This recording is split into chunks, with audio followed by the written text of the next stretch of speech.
আসসালামু আলাইকুম ভিউয়ার্স, কেমন আছেন সবাই? আশা করি ভালো আছেন। এই যে আপনারা আমাকে এত এত ভালোবাসা দিচ্ছেন, আলহামদুলিল্লাহ আপনাদের প্রতি আমি কৃতজ্ঞ।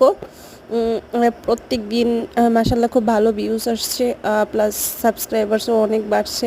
তো আমার একটা কথা হচ্ছে কি, আপনারা যে এই যে সাবস্ক্রাইব করেই চলে যাচ্ছেন, মাঝে মধ্যে ভিডিওগুলো দেখছেন, ভিডিও দেখার পরে তো আপনারা লাইক প্লাস কমেন্ট করা উচিত। কমেন্ট করলে তো আমি বুঝতে পারি যে আপনারা আমার ভিডিওটা দেখছেন। সো সেই হিসেবে কিন্তু আপনারাও আমার কাছে পাওনা আছেন। আমার উচিত আপনাদের চ্যানেলে ঘুরে আসা, লাইক কমেন্ট শেয়ার করে দাও। তো আপনারা কমেন্ট করলে তবে তো আমি বুঝতে পারবো যে কারা কারা আসছেন, কে কে আমার ভিডিওটা দেখছেন। সো লাইক কমেন্ট শেয়ার করার জন্য অনুরোধ রইল। আর হ্যাঁ, নতুন বন্ধুরা যারা এখনও সাবস্ক্রাইব করেনি, প্লিজ সাবস্ক্রাইব করে দিন, পাশে থাকবেন। ধন্যবাদ।